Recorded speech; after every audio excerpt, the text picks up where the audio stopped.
یہ وہ پاکستانی خاتون ہیں جن کو 2010 میں امریکہ کے فیڈرل کورٹ نے 86 سال قید کی سزا سنائی۔ یہ آج بھی امریکہ کی جیل FMC کارزویل میں سزا پوری کر رہی ہیں۔ کئی رپورٹس یہ بھی کہتی ہیں کہ ان کو وہاں پر سیکشولی ایبیوز بھی کیا جاتا ہے، ان کو ٹارچر کیا جاتا ہے۔ ٹارچر تو نیور اینڈنگ ہے، اینڈ سب سے ورسٹ جو ہے نا وہ سیکشل ابیوز ہے۔ یہ کوئی عام خاتون نہیں تھیں، یہ پاکستانی نیورو سائنٹسٹ بھی تھیں۔ یہ وہ پاکستانی سائنٹسٹ ہیں جسے امریکہ نے ٹیررسٹ بنا کر اپنے جال میں پھنسایا۔ ان کا نام ہے ڈاکٹر عافیہ صدیقی۔ ڈاکٹر عافیہ آخر ڈاکٹر عافیہ صدیقی ایسا کیا کر رہی تھیں اپنی قوم کے لیے جس کی وجہ سے امریکہ نے یہ سب کچھ کیا؟ کون ہیں یہ ڈاکٹر عافیہ صدیقی؟ آئیے جانتے ہیں۔ Just bring us up to speed on the case, on the issue of Dr. Afia Siddiqui. آپ کی آخری ملاقات ڈاکٹر عافیہ سے ہوئی تو انہوں نے آپ کو پہچانا، کیا ہوا تھا ملاقات؟ اس کی حالت بالکل پہچانا، زندہ لاش۔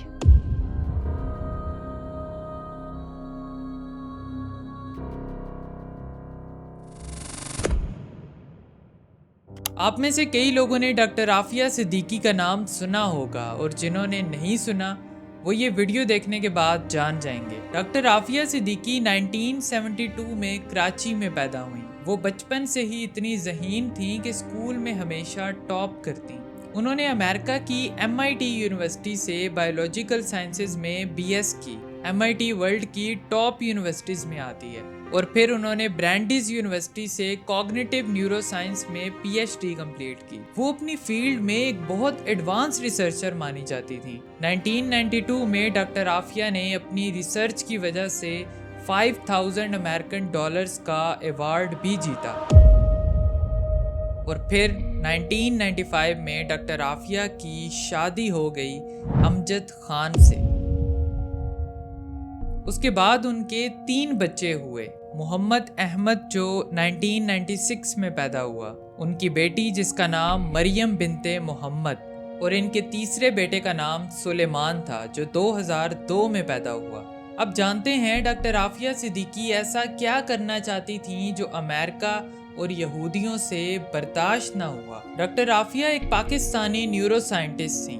ان کی ریسرچ اتنی اچھی تھی کہ امریکہ کے بڑے بڑے سائنٹسٹ بھی آج تک ویسی ریسرچ نہیں کر سکے۔ ڈاکٹر عافیہ نے اس ٹائم پر ایک ایسی ریسرچ کی جس سے امریکہ بھی ڈرنے لگا۔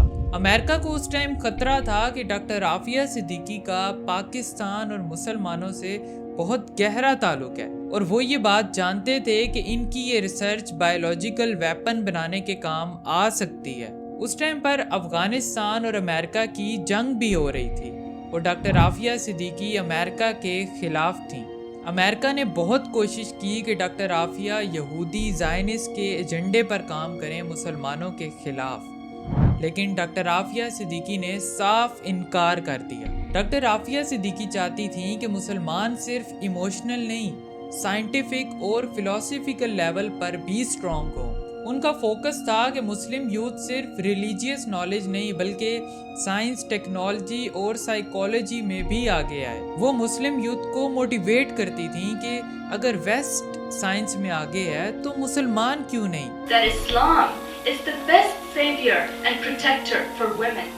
And I am saying this with all this confidence. اس کے بعد ڈاکٹر عافیہ صدیقی کی ریسرچ کا کچھ حصہ امریکن سائنٹسٹ کے ہاتھ لگ جاتا ہے، کیونکہ وہ اس ریسرچ کی جو بھی پریکٹس تھی وہ سب امریکہ میں کر رہی تھی۔ وہاں کے کچھ سائنٹسٹ نے FBI کو رپورٹ دی کہ ڈاکٹر عافیہ کے پاس ایک ایسی ریسرچ ہے، اگر یہ امریکہ کے خلاف استعمال ہوئی تو امریکہ کو بہت بڑا نقصان ہو سکتا ہے۔ امریکہ چاہتا تھا کہ یہ ریسرچ کبھی بھی پاکستان کے ہاتھ نہ لگے۔ وہ یہی کوشش کر رہا تھا کہ یہ ریسرچ ہمارے ہاتھ لگ جائے اور ہم اسے پوری دنیا کے خلاف استعمال کریں۔ اور آپ کو یہ پتہ ہونا چاہیے کہ امریکہ کے اندر یہودی، زائنسٹ سب مل کر کام کر رہے تھے، اور یہ صرف تب کی بات نہیں بلکہ کئی سالوں سے یہودی مسلمانوں کے خلاف ان کو کمزور کرنے کے لیے پلاننگ کرتے آ رہے ہیں۔ خیر، ڈاکٹر عافیہ صدیقی کی شادی زیادہ عرصہ نہیں چل سکتی۔ 2002 میں ان کی ڈائیورس ہو جاتی ہے۔ FBI نے پھر سے ڈاکٹر عافیہ صدیقی کو کہا کہ آپ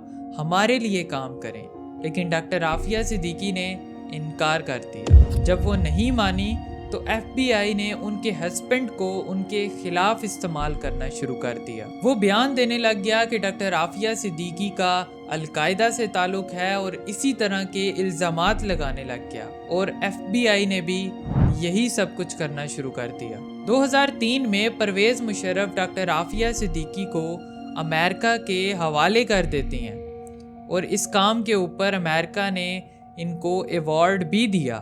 اس بات کا ذکر وہ اپنی بک میں کر چکے ہیں، لیکن بعد میں اس بک میں سے اس پیراگراف کو نکال دیا جاتا ہے۔ اگر پرویز مشرف چاہتے تو وہ ڈاکٹر عافیہ صدیقی کی ریسرچ کو استعمال کر سکتے تھے پاکستان کے لیے، لیکن ایسا کچھ بھی نہیں ہوا، بلکہ 5 سال تک کسی کو کچھ بھی نہیں پتا چلا کہ ڈاکٹر عافیہ صدیقی کہاں ہیں۔ پھر ڈاکٹر عافیہ صدیقی کو افغانستان میں بگرام جیل پہنچا دیا جاتا ہے۔ پھر اسرائیلی یہودیوں نے کچھ ہندو اسٹوڈنٹس کو ڈاکٹر عافیہ صدیقی کے پاس بھیجا تاکہ وہ ان سے اس ساری ریسرچ کا پتہ لگا سکیں۔ یہ وہی اسٹوڈنٹس تھے جو ڈاکٹر عافیہ صدیقی کے ساتھ MIT یونیورسٹی میں پڑھتے تھے۔ ان اسٹوڈنٹس نے ڈاکٹر عافیہ صدیقی سے کہا کہ آپ ہمیں اس ریسرچ کا بتا دیں، ہم آپ کو یہاں سے نکلوا دیں گے، لیکن یہ سب کچھ ایک ٹریپ تھا۔ اور ڈاکٹر عافیہ صدیقی یہ بات جانتی تھیں کہ انہیں یہودیوں نے بھیجا ہے، انہوں نے صاف انکار کر دیا۔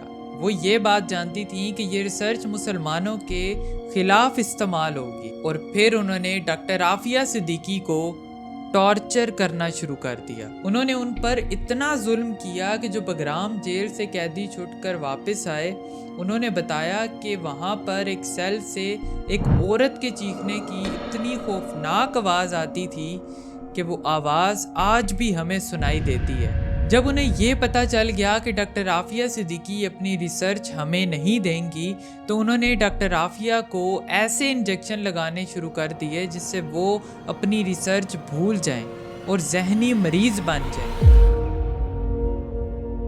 اور ایسا ہی ہوا، ڈاکٹر عافیہ صدیقی آج کافی حد تک ذہنی مریض بن چکی ہیں۔ اس سب کے بعد پھر وہ ایک اور پلان بناتے ہیں، اور یہ خبر پھیل جاتی ہے کہ ڈاکٹر عافیہ نے ایک امریکن سولجر کو گولی مارنے کی کوشش کی ہے، لیکن حقیقت میں ڈاکٹر عافیہ کو گولی ماری جاتی ہے۔ اس کے بعد پھر ان کو امریکہ میں لے جایا جاتا ہے۔ اب اس بات کا فیصلہ کورٹ نے کرنا تھا کہ کیا ڈاکٹر عافیہ صدیقی نے واقع میں یہ سب کچھ کیا ہے یا نہیں۔ ڈاکٹر عافیہ صدیقی کے اوپر یہ الزام لگائے جاتے ہیں کہ ان کا القاعدہ سے تعلق ہے اور انہوں نے امریکن سولجر کو مارنے کی کوشش کی ہے۔ ڈاکٹر عافیہ صدیقی کی اٹرنی ڈاکٹر عافیہ کے حق میں بہت سے ایویڈنس کورٹ میں پیش کرتی ہیں، لیکن ان سب ایویڈنس کو ریجیکٹ کر دیا جاتا ہے، اور ڈاکٹر عافیہ کو ٹیررسٹ ایکسیپٹ کر لیا جاتا ہے، اور یہ بھی ایکسیپٹ کر لیا جاتا ہے کہ ڈاکٹر عافیہ نے US سولجر پر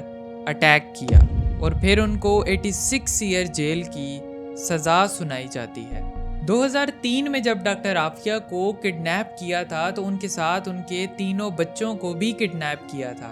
بعد میں ڈاکٹر عافیہ کی فیملی کو ان کے 2 بچے احمد اور مریم تو مل جاتے ہیں، لیکن ان کا تیسرا بچہ سلیمان جو کہ سب سے چھوٹا تھا وہ آج بھی مسنگ ہے۔ ڈاکٹر عافیہ آج بھی ٹیکسس کی FMC کارزویل فیڈرل جیل میں قید ہیں، اور صرف قید نہیں ہیں، ان کے ساتھ وہاں پر اتنا ظلم ہو رہا ہے جس کا آپ امیجن بھی نہیں کر سکتے۔ وہ اس جرم کی سزا کاٹ رہی ہیں جو انہوں نے کیا ہی نہیں ہے۔ فوزیہ صدیقی جو کہ ڈاکٹر عافیہ کی بہن ہے، 20 سال بعد وہ ڈاکٹر عافیہ سے ملتی ہیں، اور وہ بھی ان دونوں کے بیچ میں ایک ٹرانسپیرنٹ گلاس کی دیوار تھی۔ فوزیہ صدیقی نے بتایا کہ ڈاکٹر عافیہ صدیقی کی حالت پہچاننے سے باہر تھی۔ آپ کی آخری ملاقات ڈاکٹر عافیہ سے ہوئی تو انہوں نے آپ کو پہچانا، کیا ہوا تھا ملاقات؟ اس کی حالت بالکل پہچانا، زندہ لاش، کہ میں کہہ رہی کہ یہ تو عافیہ ہی نہیں ہے۔ ٹارچر تو نیور اینڈنگ ہے، اینڈ سب سے ورسٹ جو ہے نا وہ سیکشل ابیوز ہے۔ میں آپ کو بتا نہیں سکتی، وہ آج بھی تک مجھے رات کو جگاتا ہے وہ آواز۔ اور وہ ڈاکٹر عافیہ صدیقی کا جرم صرف اتنا تھا کہ وہ مسلمانوں کے لیے کام کرنا چاہتی تھیں۔ اور بہت سے لوگ تو کہتے ہیں کہ اس کو بند جو کیا جو FMC کارزول میں کیا ہے نا، اس کی بیسکلی برین اسٹڈی کرنے کے لیے. آپ کو لگتا ہے کہ ان کی حد سے زیادہ جو ایک ذہانت تھی شاید یہ بھی ایک مشکل کا باعث بنی ہے، یہ بھی ایک فیکٹر ہے؟ It is, I think so. She's at the FMC Carswell, which is known as the House of Horrors. Fauzia Siddiqui کہتی ہیں کہ ڈاکٹر عافیہ نے بتایا کہ حضرت محمد صلی اللہ علیہ وسلم میرے پاس آئے تو میں نے ان سے سوال کیا کہ آقا میرا امتحان کب ختم ہوگا؟ وہ آپ یہ کہہ رہی تھی کہ میں نے نبی کریم صلی اللہ علیہ وسلم میرے پاس آئے تو میں نے ان سے سوال کر لیا کہ آقا میں کب تک یہاں پہ رہوں گی، تو میرا امتحان کب ختم ہوگا؟ تو پھر وہ رونے لگ گئی اور پھر وہ کہتی ہے کہ آپ صلی اللہ علیہ وسلم مسکرا دیے اور کہتے ہیں ارے بیٹی تمہارا امتحان تھوڑی ہے یہ. تو بولی میں ایک دم سے بہت وہ ہوئی، میں نے کہا میرا امتحان نہیں ہے، میں کیوں بند ہوں، میرے ساتھ یہ اتنا برا کر رہے ہیں، مجھ سے برداشت نہیں ہوتا. تو بولی کہ میں نے یہ کہا تو دیکھا کہ آپ صلی اللہ علیہ وسلم کی آنکھیں نم ہو گئی، چپ ہو گئے، خاموش ہو گئے، اور میں نے دیکھا تو بولے ان کے آنسو، پھر رونا شروع کر دیا. اس نے کہا کہ میں نے یہ سوال کیوں کیا، اور انہوں نے بس بہت آہستہ سے کہا کہ یہ امت کا امتحان ہے، اور آنسو تھے ان کے. پھر وہ رونے لگ گئی کہ میں نے یہ سوال کیوں کیا، آپ صلی اللہ علیہ وسلم کو رنجیدہ کر دیا. لیکن آج امت اپنے ہی معاملات سلجھانے میں لگی ہوئی ہے. میں جب اس ویڈیو کے اوپر ریسرچ کر رہا تھا تو میں نے کچھ اشعار ڈاکٹر عافیہ کے لیے لکھے.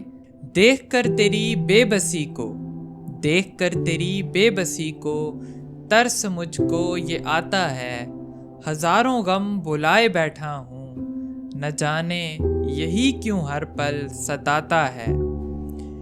گلے شکوے تیرے سب جائز ہم پر، گلے شکوے تیرے سب جائز ہم پر، ہر کوئی آواز اپنے لیے ہی اٹھاتا ہے. پھر بھی پا لیا تو نے وہ مقام، پھر بھی پا لیا تو نے وہ مقام، جس کی یہ انسان آرزو ہی لے جاتا ہے.